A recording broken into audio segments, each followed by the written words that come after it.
Welcome to our Rayat Online School Education, that is ROSE Project 2021-22, which is conducted by Rayat Shikshan Samstha, Sathara. Myself, Barge Mayuri Raghunath, Mahatma Gandhi Vidyalaya and Junior College, Patswad. Today, we have to learn our subject. It is bookkeeping and accountancy.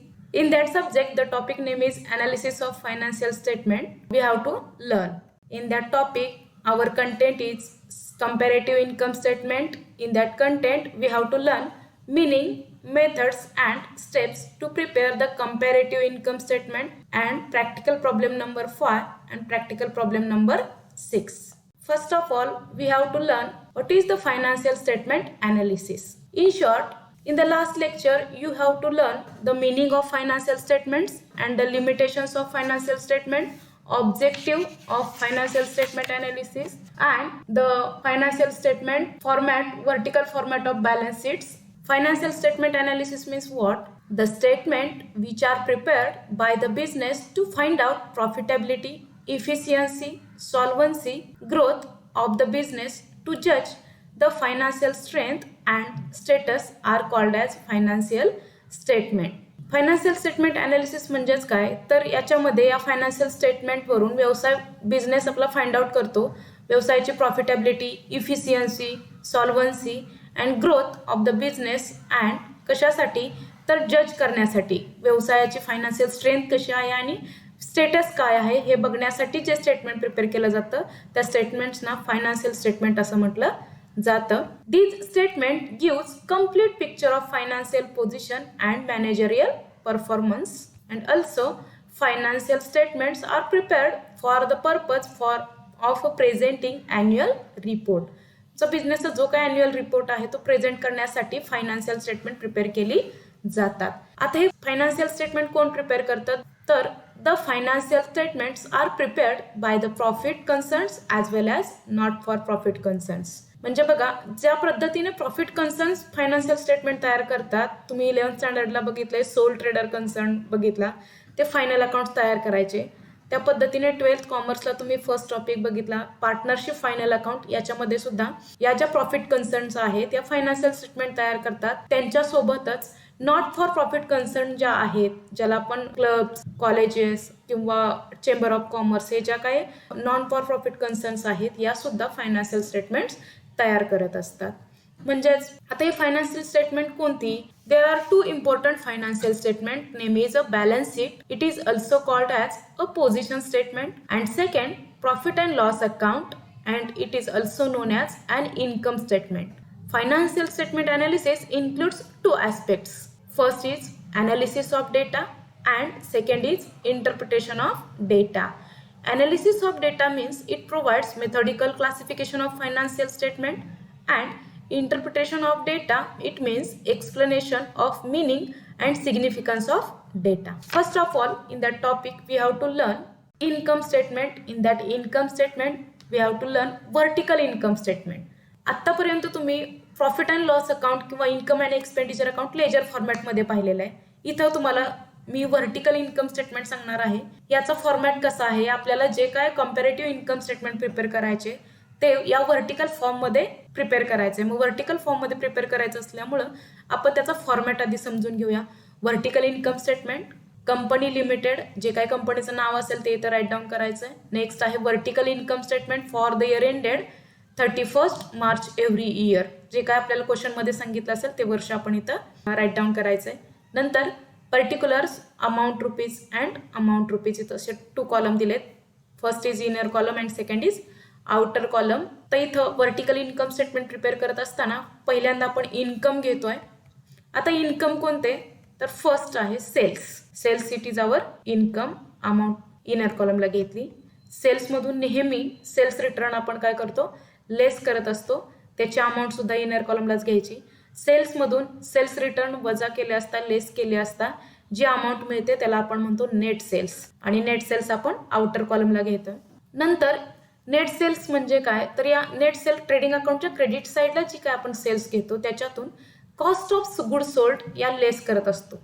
आता cost of goods sold मध्ये काय येतं, तर trading अकाउंटच्या debit साईडला जे जे काय contents असतात that is opening stock, next purchases, next wedges, carriage inward, and also or direct expenses आपण ट्रेडिंगच्या डेबिटला घेत असतो आणि हे सगळे जे काही ट्रेडिंगच्या डेबिटचे कंटेंट्स असतात ते कॉस्ट ऑफ गुड्स सोल्ड म्हणून नेट सेल्समधून आपण लेस करायचे. इथं तुम्हाला दिसतंय बघा व्हर्टिकल स्टेटमेंटमध्ये ओपनिंग स्टॉक आपण अमाऊंट इनर कॉलमलाच घेतली, परचेसेस त्याच्यामध्ये ऍड केले, वेजेस ऍड केले, कॅरेज इनवर्ड ऍड केलेत आणि डायरेक्ट एक्सपेन्सेस सुद्धा आपण ऍड केलेत. त्यांची जी काही टोटल असेल ते आपण इनर कॉलमलाच दाखवलेली आहे.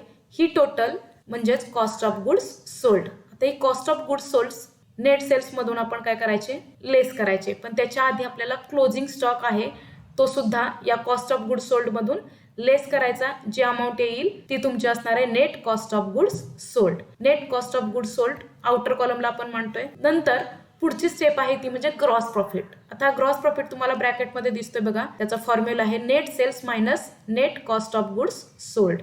म्हणजे काय तर नेट सेल्स तुमची जी काय आहे त्याच्यातून cost of goods sold less केले असता मिळतो आपल्याला ग्रॉस प्रॉफिट. ग्रॉस प्रॉफिट आपण इनर कॉलमला दाखवलाय बघा. इन्कम मध्ये आपले असते सेल्स, या सेल्स मधून सेल्स रिटर्न लेस केले असता मिळाली नेट सेल्स. या नेट सेल्स मधून कॉस्ट ऑफ गुड्स सोल्ड लेस करायचंय. मग कॉस्ट ऑफ गुड्स सोल्ड मध्ये येतं opening stock, purchases, wedges, carriage inward, direct expenses आणि या कॉस्ट ऑफ गुड्सची जी काही टोटल असेल त्याच्यातून क्लोजिंग स्टॉक आपण लेस केला असता जी अमाऊंट येते त्याला म्हणायचं net cost of goods sold. आणि ही net cost of goods sold net sales मधून लेस केली असता आपल्याला मिळतो ग्रॉस प्रॉफिट.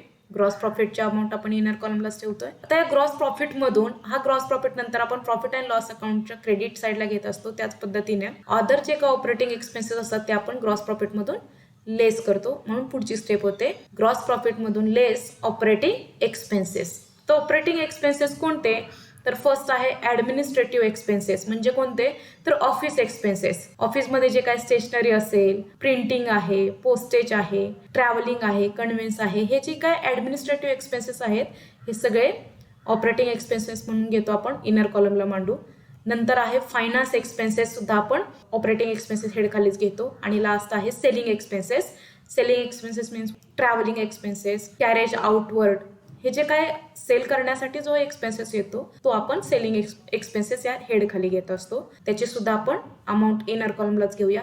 आणि या सगळ्यांची टोटल म्हणजेच operating expenses. Operating expenses outer कॉलमला घेतल्यानंतर ग्रॉस प्रॉफिट मधून हे ऑपरेटिंग एक्सपेन्सेस आपल्याला लेस करायचे. बघ येतो तो ऑपरेटिंग प्रॉफिट येतो. आता बघा ग्रॉस प्रॉफिट मधून ऑपरेटिंग एक्सपेन्सेस लेस केल्यानंतर जे उत्तर मिळतं त्याला म्हणायचं operating profit.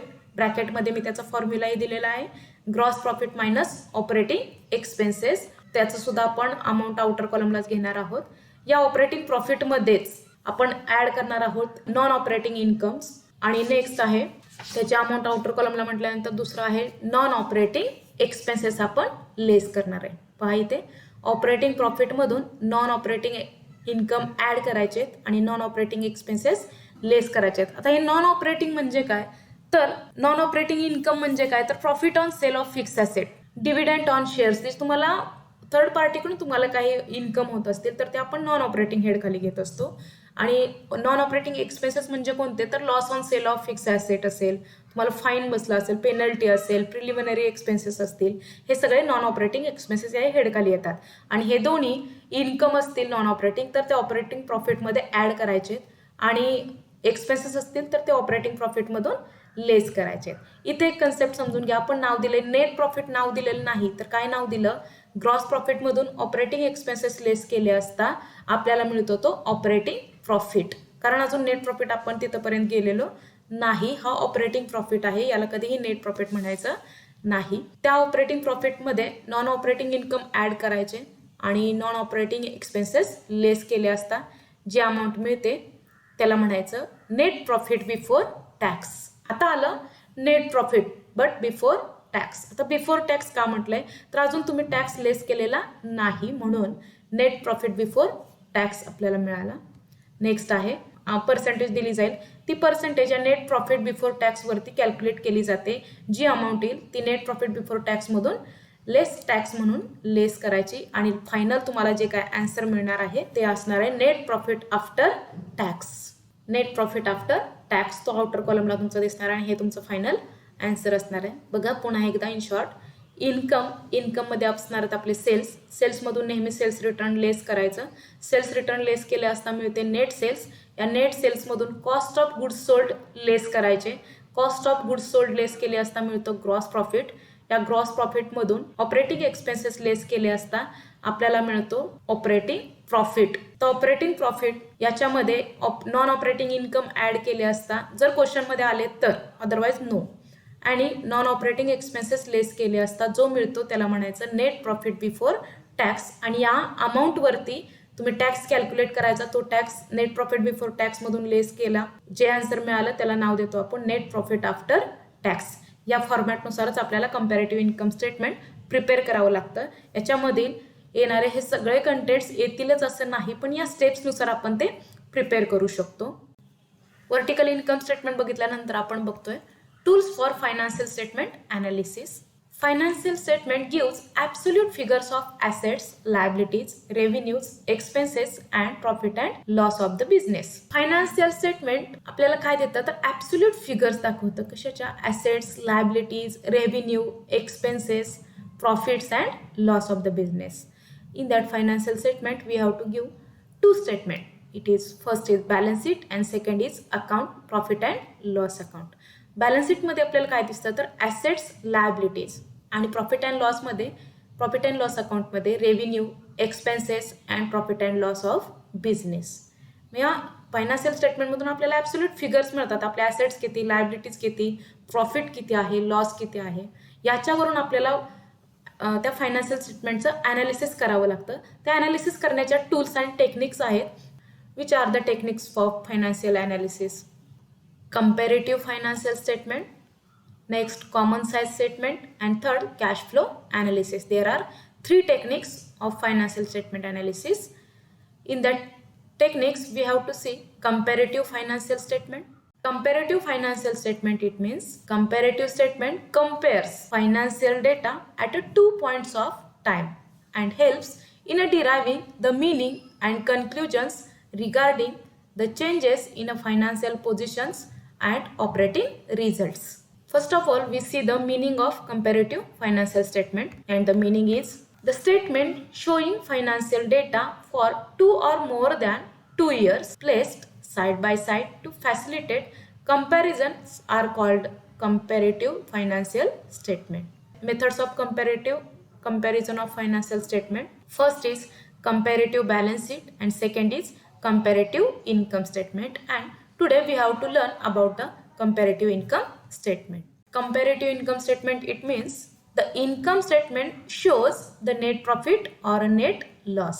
Comparative income statement काय shows करतं तर net profit or net loss. The comparative income statement will show the absolute figures of 2 or more periods, that is absolute change from one period to another, and the last the figure of 2 or more periods are side by side. The reader can quickly ascertain whether sales have increased or decreased, whether cost of sales has increased or decreased etc. ते comparative statement काय show करतं तर तुमचं net profit किंवा net loss show करतं. त्यानंतर absolute change दाखवतं कशामध्ये तर one period to another, previous इयरपेक्षा करंट इयरमध्ये कशा पद्धतीने चेंज झालाय याच्या फिगर्स फाइंड आउट करत असतं. And last the figure for 2 or more periods are side by side.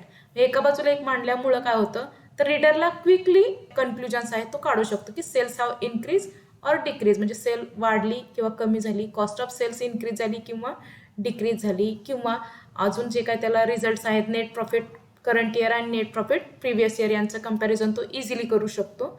मग हे ज्या स्टेटमेंटमध्ये केलं जातं त्याला कंपॅरेटिव्ह इन्कम स्टेटमेंट असं म्हटलं जातं. किंवा कंपॅरेटिव्ह स्टेटमेंटमध्ये तुम्हाला नेट प्रॉफिट किंवा नेट लॉस, ॲब्सोल्यूट फिगर्स आणि जो काय डेटा आहे फिगर्स आहेत त्या साईड बाय साईड मांडल्यामुळे लगेच क्विकली कन्क्लुजन तुम्ही काढू शकता. Methods of preparing comparative income statement. Comparative income statement shows increase और decrease in various trading and profit and loss account. Preparation of comparative income statement include the following steps. First step, it is enter the amount of income and expenditure in a first column. Second step, enter the figures of previous year income statement in a second column. Step 2 मध्ये काय तर previous इयरचे जे काही income तुम्हाला questions मध्ये दिले जातील ते तुम्ही सेकंड कॉलम मध्ये एंटर करा. Step 3, enter the figures of current year income statements in a third column. Current इयरच्या ज्या काही फिगर्स असतील त्या तुम्ही या थर्ड कॉलमला एंटर करा. Next step 4, it is enter the absolute change, that is the difference between figures of current year and previous year in a fourth column. The formula of absolute change, it is absolute change is equal to current year minus previous year. तर तुम्ही जे काय absolute change करणार त्याचा formula आपल्याला दिसतो. या फॉर्म्युलानुसार तुम्ही याचे absolute चेंज जो काय झालाय तो या फोर्थ कॉलम मध्ये एंटर करायचा. स्टेप 5 ही तुमची लास्ट स्टेप असणार आहे. याच्यामध्ये काय तर absolute change as a percentage of figures of previous year याचा जो फॉर्म्युलानुसार फाइंड आउट करून तो फिफ्थ कॉलममध्ये एंटर करायचा आहे. त्याचा फॉर्म्युला असणार आहे formula for percentage of change is equal to amount of absolute change divided by the amount of previous year multiplied by 100. या फॉर्म्युलानुसार तुम्ही पर्सेंटेज चेंज काढून फिफ्थ कॉलममध्ये अमाऊंट एंटर करायची. अशा पद्धतीने आपल्याला या 5 स्टेप्समध्ये कंपॅरेटिव्ह इन्कम स्टेटमेंट प्रिपेअर करावं लागेल. After the steps for preparation of comparative income statements, आता आपण स्टेप्स शिकल्यानंतर त्या स्टेप्स कशा पद्धतीने कंपॅरेटिव्ह स्टेप्सनुसार कंपॅरेटिव्ह इन्कम स्टेटमेंट प्रिपेअर केलं जातं हे बघितल्यानंतर आपण 2 क्वेश्चनच्या माध्यमातून हा टॉपिक किंवा हा जो कंटेंट आहे आपल्याकडे कंपॅरेटिव्ह इन्कम स्टेटमेंट, हे स्टेटमेंट आपण कसं कंपॅरिझन केलं जातं हे समजून घेऊया. तर first of all we have to learn our practical problem number 5. First we have to read it. Prepare comparative income statement of Noha Limited for the year ended 31st March 2017 and 31st March 2018. We have to see the format of income statement. Particulars, here it is 2 years. 31st March 2017 it is our previous year and 31st March 2018 it is our current year. Let's see. Sales for the amount of previous year rupees 2 lakhs and the amount of current year it is 3 lakhs. Next, income tax 50% for 2 years. Cost of sales for previous year 1,20,000 and for current year rupees 80,000. Indirect expenses for current year 12,000 and previous year for 8,000. तर हा question दिल्यानंतर आपल्याला comparative income statement prepare करायचं आहे. आता आपण जे vertical income statement जे पाहिलेलं आहे त्यानुसार कंपॅरेटिव्ह इन्कम स्टेटमेंट आपण तयार करूया. बघा सोल्युशन, त्याला हेडिंग लिहायचं आहे आपल्याला comparative income statement of Noha limited as on 31st March 2017 and 31st March 2018 and format it is here. Particulars, 31st March 2017 it is our previous year. Next column it is 31st March 2018 it is our current year. Absolute change and next last column it is percentage change. या question मध्ये जे काय sales, income tax, cost of sales and indirect expenses दिसते ते आपल्याला या फॉर्मॅटमध्ये किंवा कंपॅरेटिव्ह इन्कम स्टेटमेंटमध्ये मांडूया. पहिल्यांदा आपण घेतोय सेल्स. त्याची प्रिव्हियस इयरची अमाऊंट आहे 2 lakhs अँड करंट इयरची अमाऊंट दिसते 3 lakhs आपण घेतलेली आहे. नेक्स्ट आहे कॉस्ट ऑफ सेल्स, जी क्वेश्चनमध्ये आपल्याला सांगितले करंट इयरसाठी 80,000 अँड प्रिव्हियस इयरसाठी 1,20,000. इथं आपण त्याच क्रमाने मांडतोय. प्रिव्हियस इयर म्हणजेच 31st March 2017 मध्ये 1,20,000 and current years 80,000. Next we have to take gross profit. आता क्वेश्चन सोडवतो, कंपॅरेटिव्ह करतोय म्हणजे काय तर सेल्समधून कॉस्ट ऑफ सेल्स लेस केली असता मिळतो आपल्याला ग्रॉस प्रॉफिट. तो ग्रॉस प्रॉफिट आहे प्रिव्हियस इयरचा 80,000 आणि करंट इयरसाठी 2,20,000. त्या ग्रॉस प्रॉफिटमधून आपल्याला इनडायरेक्ट एक्सपेन्सेस असतील ते काय करायचे, लेस करायचे. तर इनडायरेक्ट एक्सपेन्सेस आपल्याला क्वेश्चनमध्ये बघा करंट इयरसाठी 12,000 दिलेत आणि प्रिव्हियस इयरसाठी 8,000 दिलेत. We have to take for previous year 8,000 and for current year 12,000. त्या ग्रॉस प्रॉफिटमधून इनडायरेक्ट एक्सपेन्सेस लेस केल्यानंतर आपल्याला मिळतो तो नेट प्रॉफिट बिफोर टॅक्स. आता हा net profit before tax previous इयरसाठी आला आहे 72,000 आणि 2018 हे आपलं करंट इयर आहे त्याच्यामध्ये 2,08,000 दिसतोय. या नेट प्रॉफिट बिफोर टॅक्स मधून आपल्याला इन्कम टॅक्स आहे. आता बिफोर टॅक्स म्हणजे टॅक्सच्या आधीचा नेट प्रॉफिट हा आपला 72,000 अँड 2,08,000 दिसतो इथे.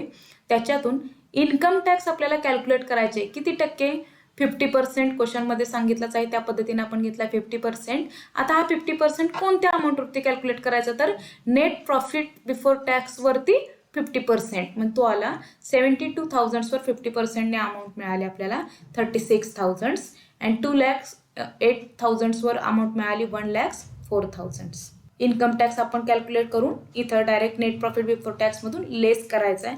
तर लेस करत असताना जे उत्तर येतं त्या उत्तराला म्हणायचं नेट प्रॉफिट आफ्टर टॅक्स.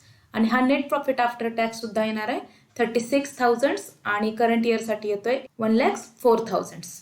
बघा आता या क्वेश्चनमध्ये आपल्याला काय दिलं होतं, फक्त sales, income tax, cost of sales आणि इनडायरेक्ट एक्सपेन्सेस दिलेले होते. अदर एक्सपेन्सेस किंवा अदर कंटेंट दिलेले नव्हते. मग आपल्याला व्हर्टिकल इन्कम स्टेटमेंट आपण बघितलेलं होतं. त्यानुसार first of all we have to take sales for previous year, current year amount it is here. सेल्समधून कॉस्ट ऑफ सेल्स आपण लेस केलं. जे उत्तर मिळालं त्याला नाव दिलं ग्रॉस प्रॉफिट. या ग्रॉस प्रॉफिटमधून इनडायरेक्ट एक्सपेन्सेस जे गिवन होते आपल्याला ते आपण काय केले, लेस केले प्रिव्हियस इयरमधून आणि करंट इयरमधून. आपल्याला मिळाला तो नेट प्रॉफिट बिफोर टॅक्स. आणि या नेट प्रॉफिट बिफोर टॅक्सवर जी अमाऊंट आलेली आहे त्याच्यावरती आपण 50% इन्कम टॅक्स लेस करतोय.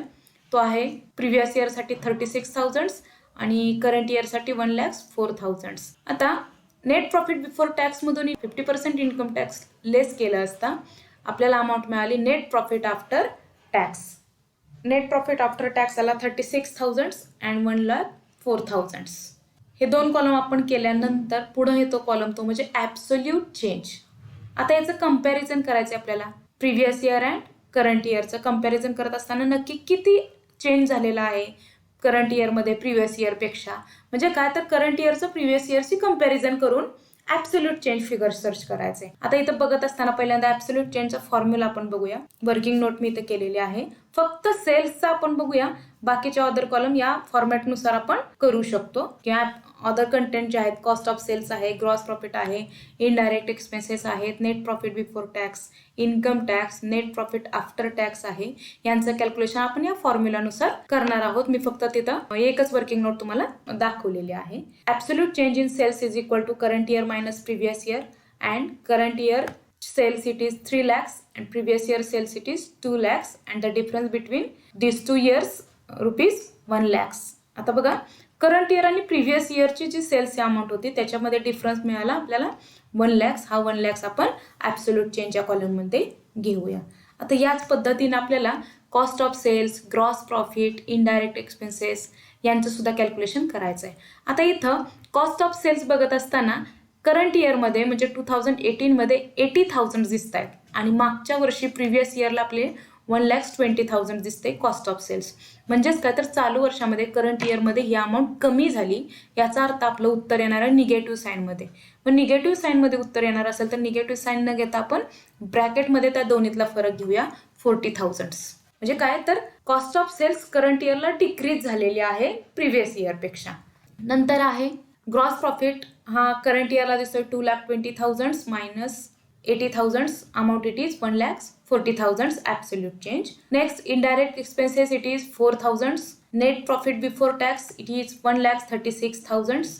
Income tax it is 68,000 and last net profit after tax it is 68,000 again. तर बघा आपण एकच कॅल्क्युलेशन किंवा एकच फॉर्म्युलानुसार कॅल्क्युलेशन केलेलं आहे. त्याच पद्धतीने आपण अदर कंटेंटचं सुद्धा कॅल्क्युलेशन केलेलं आहे आणि ज्या फिगर्स येतील त्या ॲब्सोल्यूट चेंजच्या कॉलममध्ये लिहिल्यात. म्हणजे काय तर करंट इयरच्या अमाऊंटचं प्रिव्हियस इयरच्या अमाऊंटशी कंपॅरिझन करता फक्त कॉस्ट ऑफ सेल्स डिक्रीज झालेले आहे. अदर सर्व sales, gross profit, indirect expenses, net profit, income tax, net profit after tax हे सगळे इन्क्रीज झालेले आपल्याला दिसत आहे. पुढची स्टेप जी आहे ती म्हणजे पर्सेंटेज चेंज. किती टक्के चेंज झालाय, किती टक्के सेल्स करंट इयरमध्ये वाढली त्याचं आपल्याला कॅल्क्युलेशन करायचं आहे. पर्सेंटेज चेंज करत असताना आपल्याला फॉर्म्युला मिळतो change in the percentage in sales. आता इथंही सुद्धा मी फक्त सेल्सचीच कंपॅरिझन किंवा पर्सेंटेज फॉर्म्युलामध्ये घेतलेले आहे. त्याचा फॉर्म्युला आहे is equal to amount of absolute change divided by amount of previous year multiplied by 100. Absolute change amount it is 1 lakhs and the previous year it is 2 lakhs multiplied by 100 amount answer it is 50%. It means the sales for current year and the previous year we have to take absolute change and absolute change comparison between previous year sales आपली 50% नी increase झालेली आहे. Next आहे cost of cells. आता इथं सुद्धा मी ब्रॅकेटमध्ये घेतलेलं आहे पर्सेंटेज. ते आली 33.33% कारण इथं निगेटिव्ह साईन येणार आहे. आपल्याला निगेटिव्ह साईन न दाखवता मी ते ब्रॅकेटमध्ये घेतलेलं आहे. नेक्स्ट आहे ग्रॉस प्रॉफिट किती पर्सेंटेजनी चेंज झालाय तर 175% इन्क्रीज झालेला दिसतोय. नेक्स्ट आहे इनडायरेक्ट एक्सपेन्सेस 50% इन्क्रीज झाले. नंतर नेट प्रॉफिट बिफोर टॅक्स आहे तो सुद्धा 188.88% इन्क्रीज झालेला दिसतोय. इन्कम टॅक्स अगेन 188.88% इन्क्रीज झालेला आहे. नेट प्रॉफिट आफ्टर टॅक्स हा सुद्धा 188.88% इन्क्रीज झालेला आहे. अशा पद्धतीने प्रॅक्टिकल क्वेश्चन नंबर 5 मध्ये आपण करंट इयर आणि प्रिव्हियस इयरचं जे काही इन्कम स्टेटमेंट आहे त्याचं कंपॅरिझन केलेलं आहे ॲब्सोल्यूट चेंज आणि पर्सेंटेज चेंज या कॉलम मध्ये. नेक्स्ट अशाच पद्धतीने आपण क्वेश्चन नंबर 6 सुद्धा प्रिपेअर करूया, म्हणजे तुमचं इन्कम कंपॅरेटिव्ह इन्कम स्टेटमेंट कशा पद्धतीने प्रिपेअर केलं जातं हे कळेल. Practical question number 6. First we have to read it. Prepare comparative income statement of Saurabh Limited for the year ended 31st March 2017 and 31st March 2018. Here it is 31st March 2017, it is our current previous year, and 31st March 2018 it is our current year.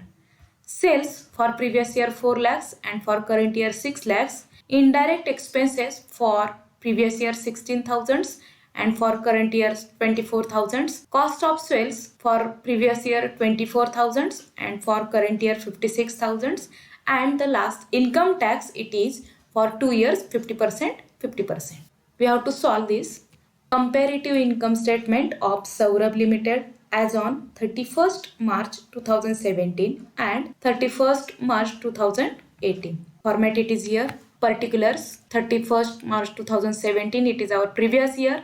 Next one 31st March 2018, it is our current year. Next absolute change, and the last column it is percentage change. First we have to take in a particulars sales, and sales for previous year it is 4 lakhs and for current year is 6 lakhs. Next या cells मधून आपण cost of cells काय करणार आहोत, लेस करणार आहोत. तर लेस cost of cells ती अमाऊंट आपल्याला दिसते प्रिव्हियस इयरची 24,000 अँड करंट इयर साठी 56,000 आपण इथं घेऊया. आता या सेल्स मधून कॉस्ट ऑफ सेल्स लेस केला असता मिळतो तो gross profit.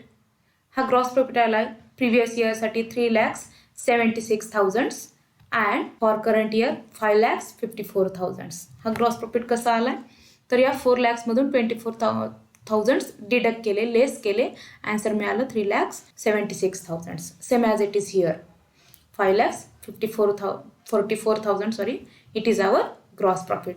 Then we have to deduct indirect expenses from the gross profit, and indirect expenses it is here for previous year 16,000 and for current year 24,000. We have to take 16,000 and 24,000 for current year. We have to deduct indirect expenses from gross profit. We have to give net profit before tax. बघा gross profit मधून indirect expense लेस केले असता आपल्याला मिळतो तो net profit before tax. आणि हा net profit before tax gross profit 3,76,000 मधून 16,000 लेस केले असता प्रिव्हियस इयर साठी मिळाला 3,60,000 आणि करंट इयर साठी 5,20,000. Net profit before tax it is indirect expenses deducted from the gross profit. We have to give net profit before tax 3,60,000 and 5,20,000. आता या net profit before tax मधून आपल्याला काय करायचं तर इन्कम टॅक्स जो काय आहे 50% तो काय करायचा आहे, डिडक्ट करायचा आहे, लेस करायचा आहे. आता हा तुम्हाला आधीही मी सांगितले त्या पद्धतीने हा 50% इन्कम टॅक्स कोणत्या अमाऊंटवरती कॅल्क्युलेट करायचा तर नेट प्रॉफिट बिफोर टॅक्स म्हणून जी अमाऊंट येते नेट प्रॉफिटची टॅक्स डिडक्ट करण्याच्या आधीची त्या अमाऊंटवरती 50% म्हणजे 3,60,000 वर 50% आले 1,80,000 आणि 5,20,000 वरती 50% अमाऊंट मिळाली 2,60,000. Then we have to deduct income tax from net profit before tax. आपल्याला मिळाला तो नेट प्रॉफिट आफ्टर टॅक्स.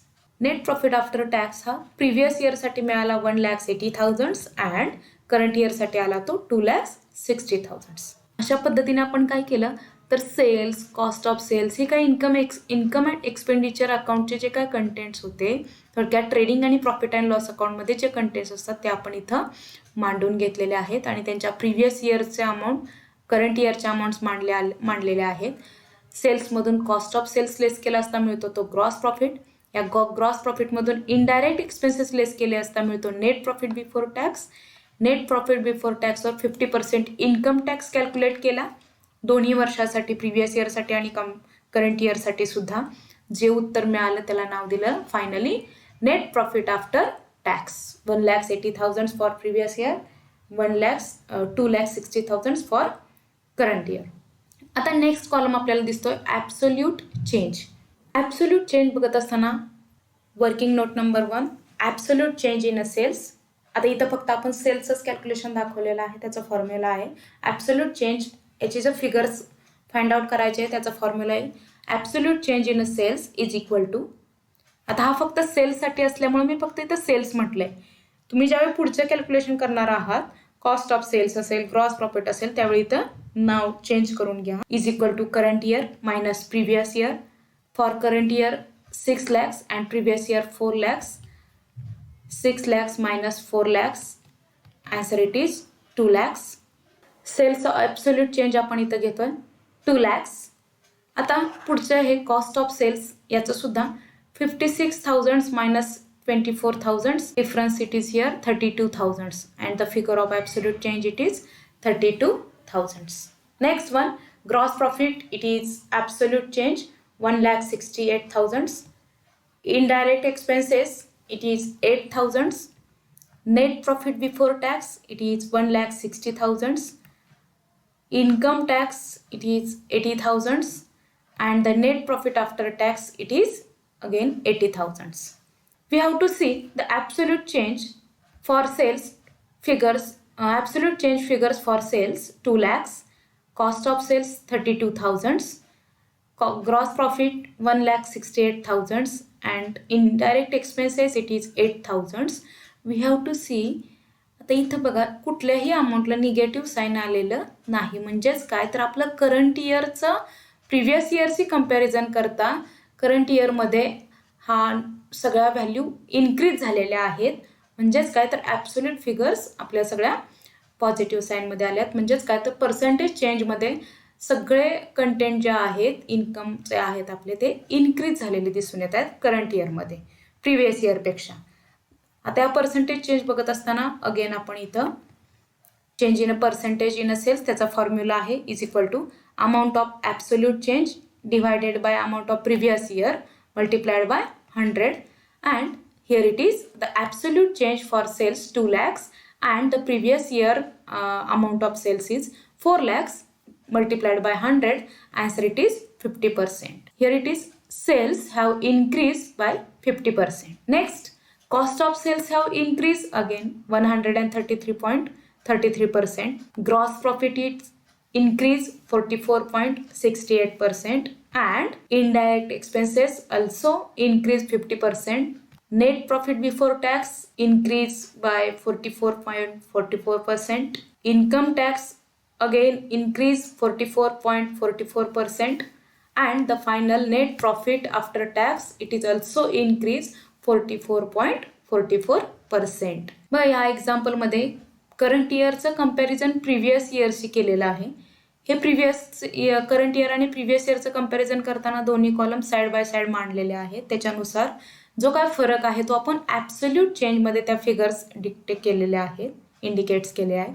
आणि या फिगर्सवरून टोटल किती पर्सेंटेज चेंज झालं व इन्क्रीज झाली करंट इयरमध्ये की डिक्रीज झाली याचं कंपॅरिझन आपण इथं शो केलेलं आहे, दाखवलेलं आहे. अशा पद्धतीने आपण कंपॅरेटिव्ह इन्कम स्टेटमेंट प्रिपेअर करू शकतो. थँक्यू.